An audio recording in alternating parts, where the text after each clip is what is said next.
नमस्कार, मैं हूं आपके साथ वर्षा शर्मा और नजर डालेंगे उत्तर प्रदेश की खबरों की ओर। खबर संभल से है, जहां संभल जामा मस्जिद को लेकर जिला न्यायालय में सुनवाई हुई। सुनवाई के दौरान हिंदू पक्ष के वकील विष्णु कुमार जैन ने रिपोर्ट पूरी न होने के कारण न्यायालय से कुछ समय की मोहलत मांगी। न्यायालय ने सुनवाई की अगली तारीख 8 दिसंबर तय की है। जो भी सर्वे के द्वारा वीडियो फुटेज कराया गया, जो भी सबूत जमा मस्जिद में मिले हैं, उसे पेश करने के लिए टाइम दिया गया। इसके अतिरिक्त मुस्लिम पक्ष के लोगों ने अपनी बात रखी। जो जनपद न्यायालय ने कहा कि पहले हाई कोर्ट में अपनी याचिका दायर करें, उसके बाद यहां सुनवाई होगी। प्रशासन की तरफ से न्यायालय के बाहर सुरक्षा की दृष्टि से कड़ी पुलिस व्यवस्था भी की गई थी।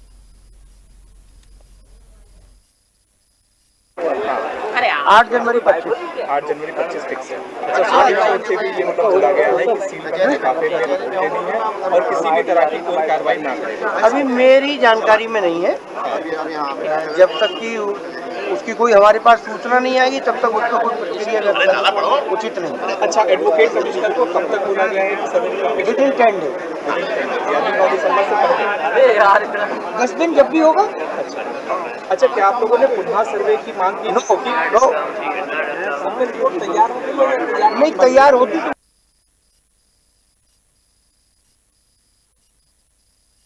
अगली खबर की ओर बता दें कि मुख्यमंत्री योगी आदित्यनाथ की अध्यक्षता में यूपी सरकार के मंत्रिमंडल की बैठक खत्म हुई है। बैठक में अयोध्या के मिल्कीपुर विधानसभा सीट और महाकुंभ को लेकर चर्चा की गई। बैठक सीएम आवास पर हुई, जिसमें सभी मंत्री उपस्थित थे।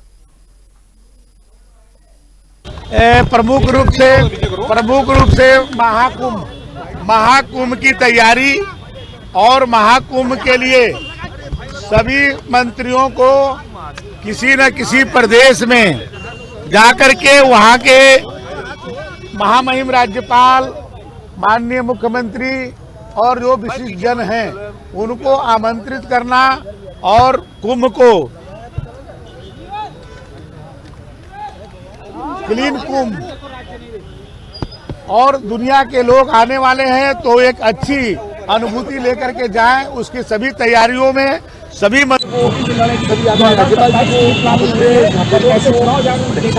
प्रेजेंटेशन करता हो, लोगों को प्रेजेंट करने के लिए सम्मेलन पूर्ण नहीं हुआ। इससे शानदार तैयारी इस बात की है, जाके लोगों को बताना, लोगों को निमंत्रण। सर, आप लोग को निमंत्रण की भी जिम्मेदारी दी गई है? अभी ध्यान आ जाएगी, लेकिन सबको कहा गया है कि सबको कहीं नहीं। सर, समाजवादी पार्टी डेलीगेशन कल संभल पहुंच रहा है, इसको लेकर भी चर्चाएं हुई हैं और खासतौर पर चर्चा नहीं हुई है, पर मुझको लगता है कि आदरणीय अखिलेश यादव जी वहाँ जा रहे हैं तो जिस प्रकार से बच्चों ने पत्थर फड़काए, पुलिस को दौड़ाया, पुलिस पर पत्थर फेंके, वहाँ की बैरिकेडिंग तोड़ी, वहाँ पर कानून व्यवस्था को हाथ में लिया, ऐसे सब बिंदु हैं जिनको अखिलेश जी को देखना चाहिए। और किन लोगों ने वहाँ पर गोलीबारी की है तो मुझको लगता है ईमानदारी से वो सर्वे करेंगे, निरीक्षण करेंगे, तो कहीं ना कहीं उन्हीं के समर्थक लोग इसमें नजर आएंगे जिन लोगों ने वहाँ मतलब करने का। एक आखिरी सवाल सर, मिल्कीपुर सीट पर इलेक्शन अभी होना बाकी है, उपचुनाव, उसकी मिल्कीपुर की भी बातचीत हुई। मिल्कीपुर की हम तैयारी कर रहे हैं, पहले से तैयारी कर रहे हैं, काफ़ी संभावना है कि जल्दी चुनाव हो जाए। तो मुझको लगता है कि अब मिल्कीपुर की हमारी है और वो 10 वाली सीट भी हमारी है। आईडी नीचे करो भाई। अरे तो भाई आईडी को दबा रहा भाई, अपने ऊपर कर, हम लोग अरे चेहरा नहीं दिख रहा है यार। सर उत्तर प्रदेश आईडी किसकी है यार? ऊपर हटाओ, बोलिए सर। हाँ, शुरू करिए। समाचार को थोड़ा साइड करिए ना। माननीय मुख्यमंत्री जी के नेतृत्व में संपन्न हुई है। जय भाई। प्रदेश अध्यक्ष आदरणीय भूपेन्द्र चौधरी जी, संगठन महामंत्री आदरणीय समाचार को थोड़ा साइड करो यार, लेंस पे है। ये तय हुआ है कि उत्तर प्रदेश के चतुर्मुखी विकास के लिए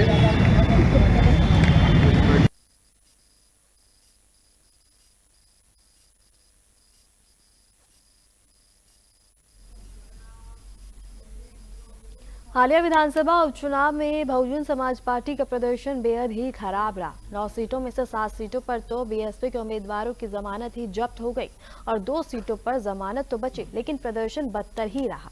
यूपी में जिस पार्टी की 4 बार सरकार रही हो, उस पार्टी के इस हालात के लिए कहीं ना कहीं नेता सीधे तौर पर जिम्मेदार हैं। नतीजों से बीएसपी सुप्रीमो मायावती बिल्कुल भी खुश नहीं है, जिसके बाद बीएसपी की आज बड़ी बैठक हुई, जिसकी अध्यक्षता बीएसपी अध्यक्ष मायावती ने करी।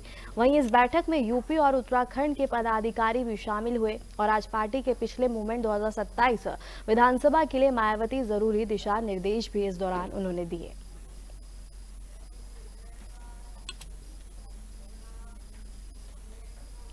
संभल में हुई हिंसा के बाद कई राजनीतिक दल संभल जाकर स्थानीय लोगों से मिलना चाहते हैं, मगर प्रशासन स्थिति को सामान्य बनाने के लिए प्रयासरत है। इसी की वजह से प्रशासन किसी राजनीतिक दल को संभल जाने की इजाजत नहीं दे रहा। लेकिन समाजवादी पार्टी का एक प्रतिनिधि मंडल संभल जाया, जिसे लेकर पुलिस और जिला प्रशासन सतर्क है और इसी के मद्देनजर नेता प्रतिपक्ष माता प्रसाद और कई और अन्य सपा नेताओं के घर पर पुलिस का पहरा लगा दिया गया है, ताकि किसी तरह से स्थिति ना बिगड़े और नेताओं को पुलिस और प्रशासन अपने नियंत्रण में रख रही है।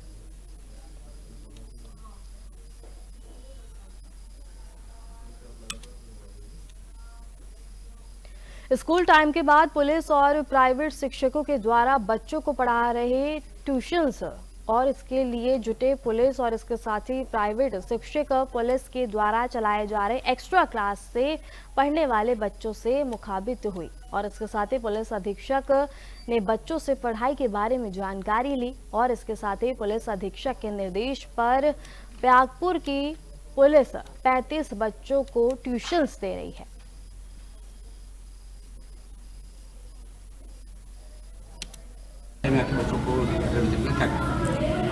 जी, क्षेत्राधिकारी प्रयागपुर और थानाध्यक्ष प्रयागपुर द्वारा एक बहुत प्रेरणादायी और मानवीय पहल कुछ सप्ताह पूर्व शुरू की गई है, जिसके तहत इस क्षेत्र में पढ़ने वाले बच्चे जो पढ़ाई में अच्छे हैं, लग्नशील हैं पर बहुत गरीब परिवार से हैं, उनके लिए निःशुल्क एक सेवा स्कूल के पश्चात कोचिंग की शुरू की गई है, ताकि इन बच्चों में से अधिक संख्या में विद्यार्थी नवोदय का एंट्रेंस एग्ज़ाम क्लियर कर सकें। और इसमें कुछ हमारे जो शिक्षक हैं जो कोचिंग प्रदान कर रहे हैं वो पुलिस के ही सदस्य हैं, थाने में नियुक्त हैं, और 2 प्राइवेट टीचर्स भी अपनी निःशुल्क वॉलंटरी सेवा यहाँ पर दे रहे हैं। तो इन्हीं स्टूडेंट्स को आज स्वेटर वितरण का कार्यक्रम यहाँ पे आयोजित किया गया है। मैम, कितने बच्चे पढ़ रहे थे? यहाँ पे लगभग 40 बच्चे अब हो गए हैं जो और बच्चों मौलाना तौकीर रजा को गिरफ्तार कर लिया गया है। मौलाना तौकीर रजा नमाज पढ़कर संभल के लिए रवाना हो रहे थे। मौलाना तौकीर रजा ने कल संभल जाने का ऐलान किया था और वो मृतकों के परिजनों से मिलना चाहते थे। Tauqeer Bareilly city railway station के पास की मस्जिद से नमाज पढ़कर अपनी कार से संभल रवाना होना चाहते थे। मौलाना तौकीर रजा के साथ उनके समर्थक भी गिरफ्तार किए गए हैं। तौकीर रजा को थाने में ले जाकर बंद कमरे में बातचीत अब की जा रही है।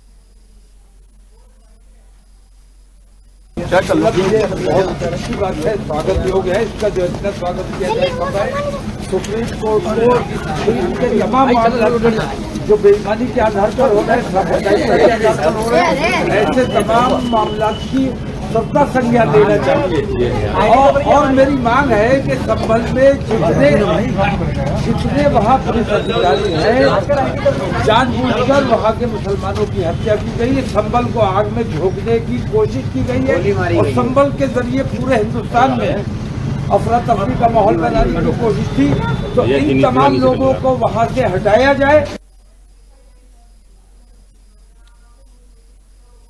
गाजीपुर के थाना क्षेत्र के शक्तिनगर ढाल में फॉर्म और फर्नीचर कारखाने में भीषण आग लग गई। मौके पर स्थानीय पुलिस और फायर ब्रिगेड की दर्जनों गाड़ियों ने आग पर काबू पाया। इसके साथ ही सीएफओ मंगेश कुमार ने बताया कि आग की सूचना पर मौके पर 8 से 10 गाड़ियां पहुंची और आग बुझाने का प्रयास शुरू किया गया।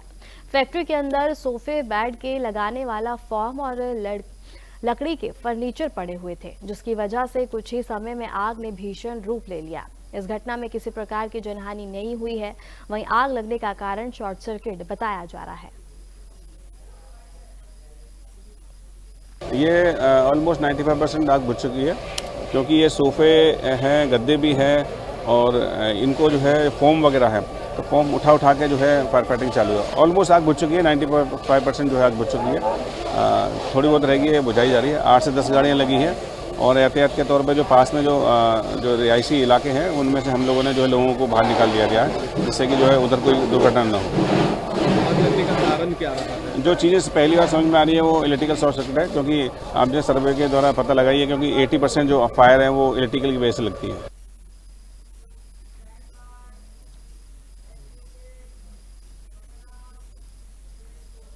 यूपी के गोंडा में नकली टाटा नमक का ढेर मिला और शिकायत पर टाटा कंपनी ने छापेमारी करी। सारा मामला धानेपुर रानी पोखरा स्थित गोदाम का है। चंडीगढ़ से आई टीम ने छापेमारी की और इसके साथ ही छापेमारी की बोरी और इसके साथ ही नमक बरामद हुआ और 17 बोरों में भरकर रखे गए नकली टाटा नमक के पैकेट मिले। इसके साथ ही 3 लोगों के खिलाफ मुकदमा दर्ज हुआ है। अवगत कराना है कि दिनांक 28 नवंबर 2024 को थाना धानेपुर पर टाटा नमक कंपनी के कर्मचारी अमित कुमार द्वारा सूचना दी गई कि थाना धानेपुर क्षेत्र में कुछ लोगों द्वारा नकली टाटा नमक बेचा जा रहा है। इस सूचना पर स्थानीय पुलिस एवं टाटा नमक कंपनी के कर्मचारी की संयुक्त कार्रवाई में धानेपुर निवासी चंद्रिका प्रसाद यादव, पवन कसोदन एवं बलराम वर्मा के दुकान से कुल 934 टाटा नमक के नकली पैकेट बरामद हुए हैं। साथ ही 50 किलो नमक, लूज नमक और कुछ टाटा नमक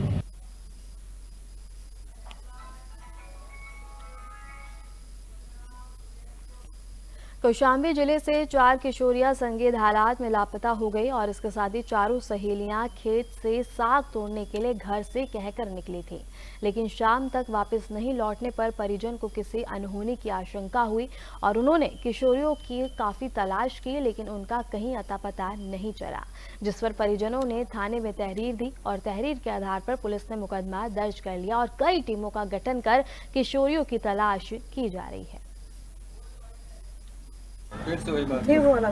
मामला यही है साहब कि कोई घर में नहीं जानकारी है, हम कहानी और लेवा लाई गई, अंजलि भी लेवा लाई के गई हमें, हमका पता नहीं कहाँ साग तोड़ने जाई थी, ये साग खाने जाई थी, लड़की संगत में चली गई है, घर से लेवा लाई के गई हमारे। अच्छा, कितने लोग गए हैं यहाँ से? 4 लोग। कौन ले गए आपके लोग को? ये अंजलि ले गई हैं, अंजलि मेन रोमन के हुआ है। कहाँ ले गए कुछ पता है? कुछ इतना हमका नहीं पता साहिब कि कहाँ।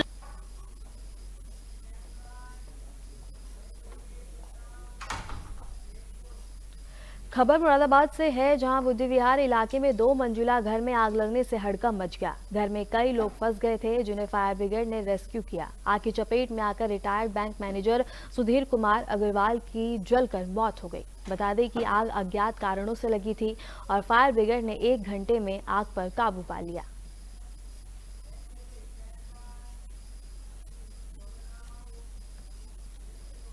यूपी के सीतापुर में संभल घटना को देखते हुए सुरक्षा बढ़ा दी गई है और इसके साथ ही जुम्मे की नमाज को लेकर सीतापुर पुलिस अलर्ट मोड पर नजर आ रही है। पुलिस बल जगह जगह निगरानी में लगे हुए हैं। मस्जिदों और चौक चौराहे पर भारी पुलिस बल तैनात किया गया है। जनपद में पुलिस के जवानों ने रूट मार्च भी निकाला है।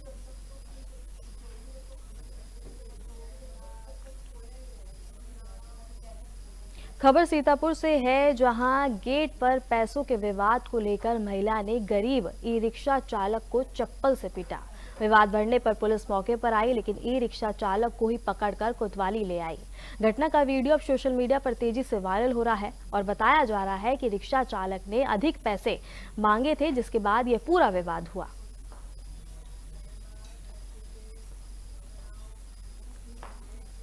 खबर सीतापुर से है, जहां खैराबाद थाना क्षेत्र के चौराहे पर सड़क पार करते समय ट्रक ने बाइक सवार मां बेटे को टक्कर मार दी। हादसे में दोनों की मौके पर ही मौत हो गई और सुशीला अपने बच्चों के साथ मांगलिक कार्यक्रम में शामिल होने जा रही थी। पुलिस ने ट्रक को कब्जे में लेकर अब आगे की कार्रवाई शुरू कर दी है। क्या नाम है भैया आपका? ये बताइए, ये जो आई हैं आपके साथ में कौन है? मम्मी है। मम्मी है, तो मतलब कहाँ जा रहे थे आप? मामा ही। अच्छा, मामा क्या क्या करने? कुछ फंक्शन था क्या जो जा रहे थे? दावत थी। दावत कहाँ हुआ ये? ट्रक से हुआ है। कई लोग घायल इसमें? 2 लोग, मेरा भाई, मम्मी घायल है। बच्चा खत्म हो गया? हाँ।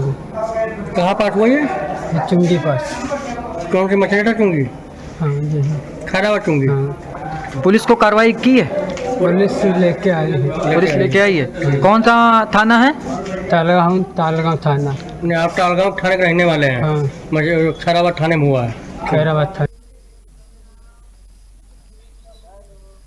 खबर सीतापुर से है, जहां ओम नर्सिंग होम के खून की कमी के चलते भर्ती महिला की इलाज के दौरान मौत हो गई। परिवार का आरोप है कि बिना डॉक्टर की मौजूदगी के नर्स ने खून चढ़ाया, जिससे महिला की जान चली गई और इस घटना के बाद परिवार ने जमकर हंगामा किया।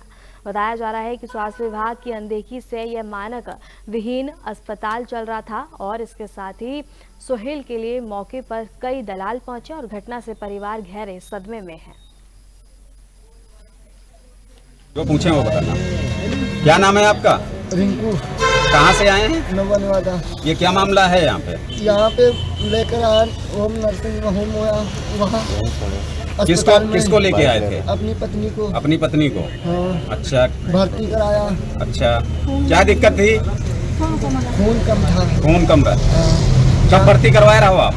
कल कराया था। अच्छा, फिर कल खून बोले मंगाओ, खून मंगाया गया। हाँ। लखनऊ से गए लेने। हाँ। भर्ती किया, इलाज करते रहे। हाँ। खून जब सुबह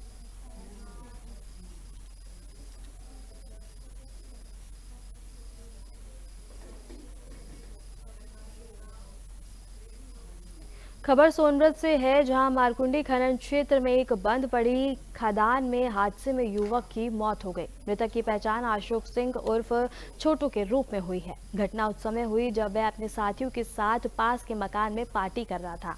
देर रात युवक खदान में भरे पानी में गिर गया और सूचना पर पहुंची पुलिस और अग्निशमन दल मौके पर पहुंचा और शव की तलाशी शुरू कर दी। फिलहाल हादसे के कारणों की जाँच पड़ताल की जा रही है।